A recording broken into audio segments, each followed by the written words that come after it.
욥기 5장입니다. 욥기 5장 1절로 27절 마지막 절까지입니다. 욥기 5장 1절로 마지막 절까지. 너는 부르짖어 보라. 내게 응답할 자가 있겠느냐? 거룩한 자 중에 내가 누구에게로 향하겠느냐?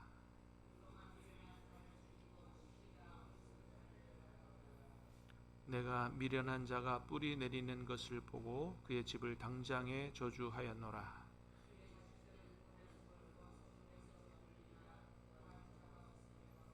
그가 추수한 것은 줄인 자가 먹되 덫에 걸린 것도 빼앗으며 올무가 그의 재산을 향하여 입을 벌리느니라.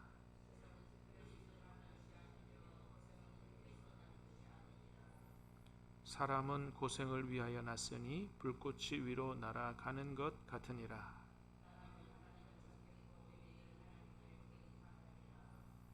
하나님은 헤아릴 수 없이 큰 일을 행하시며 기이한 일을 셀 수 없이 행하시나니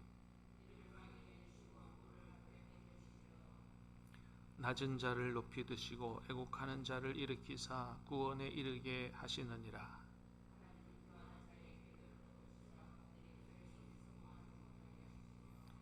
지혜로운 자가 자기의 계략에 빠지게 하시며 간교한 자의 계략을 무너뜨리심으로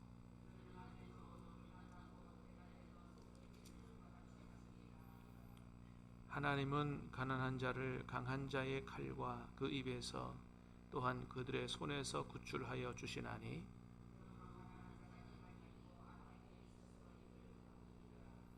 볼지어다 하나님께 징계받는 자에게는 복이 있나니 그런즉 너는 전능자의 징계를 업신여기지 말지니라.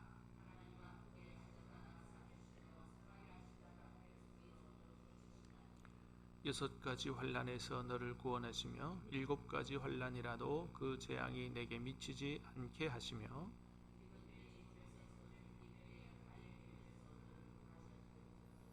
내가 혀의 채찍을 피하여 숨을 수가 있고 멸망이 올 때에도 두려워하지 아니할 것이라.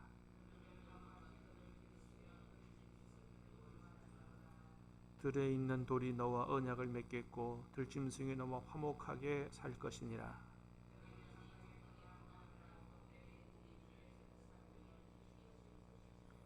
내 자손이 많아지며 내 후손이 땅의 풀과 같이 될 줄을 내가 알 것이라.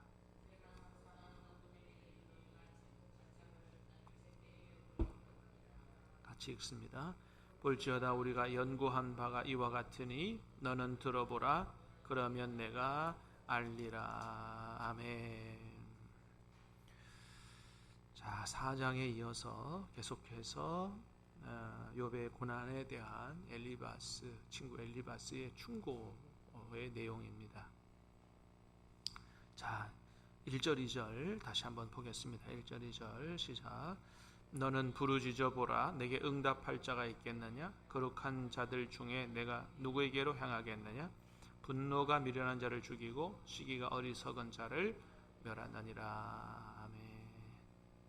자,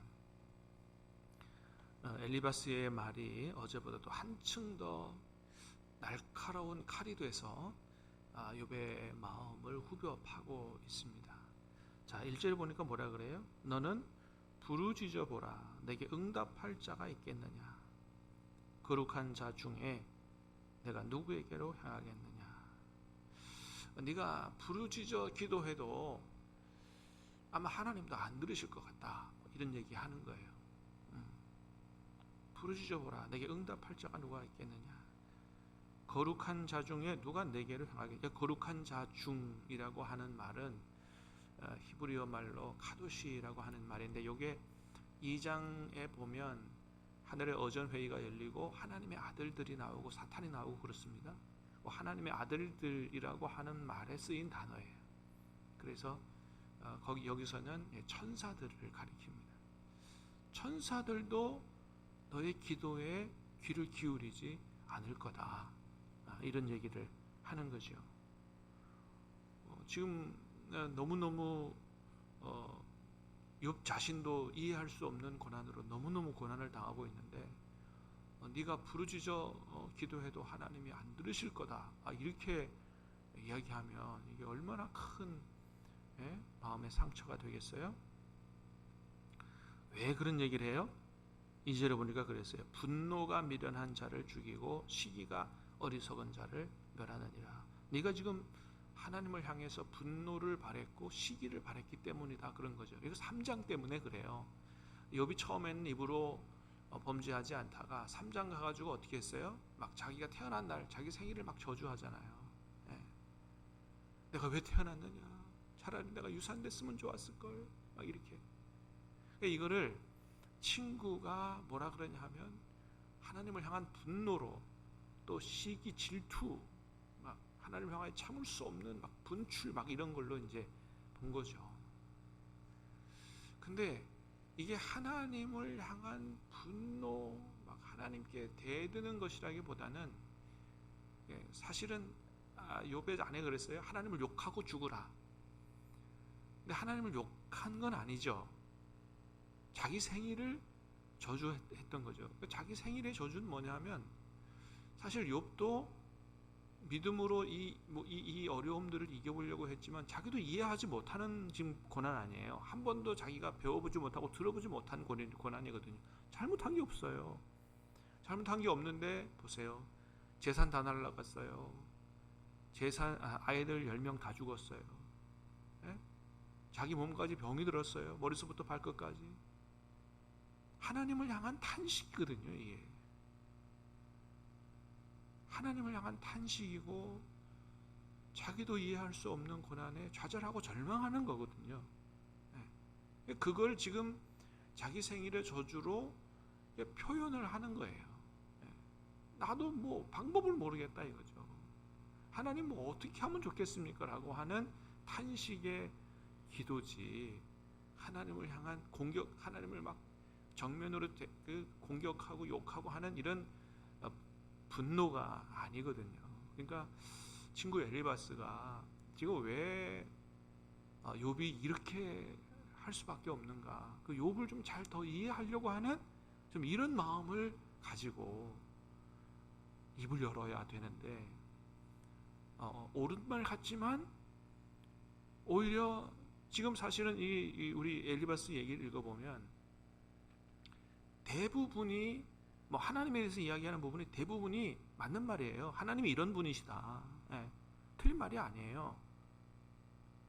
그런데 뭘 잘못하고 있냐 하면 지금 이 얘기할 때가 아니라는 거예요. 지금 자기가 하나님에 대해서 아는 그런 성경 신학 지식을 얘기하고, 그러므로 그걸 가지고 네가 그러니까 잘못한 거야, 네가 죄인이야, 이렇게 몰아가고 자기가 알고 있는 신학과 성경 지식을 지금 잘못 적용하고 있는 거거든요. 내가 알고 있는 바른 지식이라도 여러분 적용을 잘해야 돼요. 그게.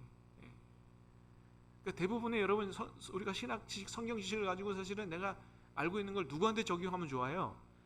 나한테 적용하면 좋은 거예요. 자꾸 다른 사람한테 적용하지 말고. 다른 사람한테 적용할 때도 있어야 되지만 어떻게 해요? 대부분은 누구한테? 나에게요. 나에게. 다른 사람에게 적용할 때도 어떻게 해요? 잘 적용해야 돼요. 그게 그 사람에게 도움이 되도록, 그 사람을 살릴 수 있도록 이렇게 적용을 해야 되는 거예요. 그걸 가지고 판단하고 비판하고 비난하고 정죄하고 이렇게 하면 안 된다는 거죠. 근데 지금 딱 욥의 친구들이 그렇게 하고 있는 거예요. 그래서 어리석은 자를 멸하느니라. 3절에 보니까 그랬어요. 내가 미련한 자가 뿌리내는 것을 보고. 그러니까 지금 이 얘기를 왜 욥한테 하는 거예요? 욥이 지금 딱 네가 이런 사람이다라는 거예요. 자, 17절도 한번 볼까요? 17절. 17절 보십시다. 시작. 볼지어다 하나님께 징계받는 자에게는 복이 있나니 그런즉 너는 전능자의 징계를 업신여기지 말지니라. 자, 좋은 얘기 하는 것 같아요. 하나님께 징계받는 자에게는 복이 있다. 예, 그렇죠. 복이 있죠. 하나님의 징계는 선한 것으로 우리를 이끌어 가시니까. 그런데 뭐예요?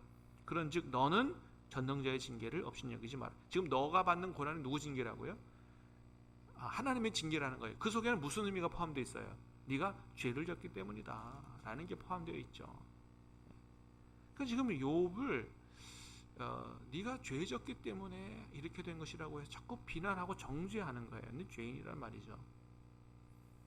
여러분, 모든 고난이 다 하나님 앞에 우리가 죄를 졌기 때문에 오는 겁니까? 그렇지 않아요.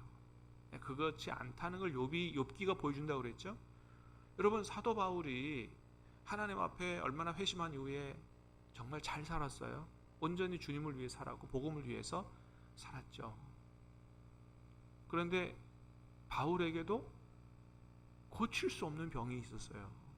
하나님 앞에 바울이 하나님의 능력으로 다른 사람 병 많이 고쳐줬어요. 근데 하나님 앞에 자신의 병을 고쳐달라고 해도 하나님이 안 고쳐주신 병이, 고질병이 있는 거예요. 불치병이.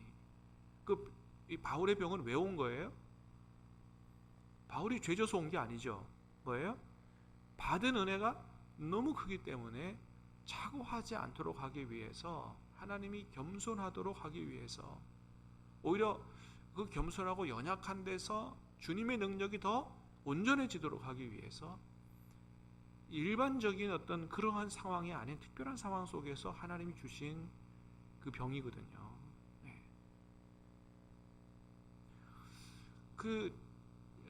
참 이해하기 어려운 부분이 하나님께 있어요.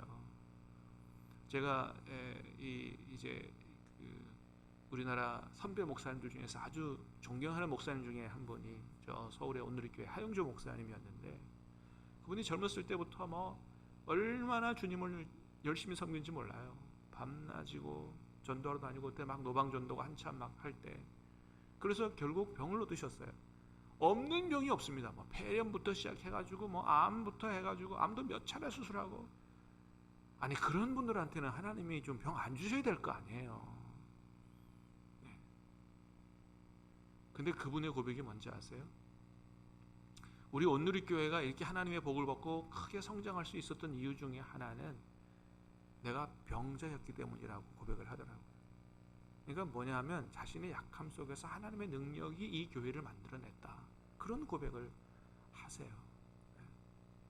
모든 고난이 다 우리의 죄로부터 오는 것이 아닌데, 지금 엘리바스는 그렇게 딱 정하고 욥을 그런 눈으로, 그런 안경을 끼고 보는 거죠.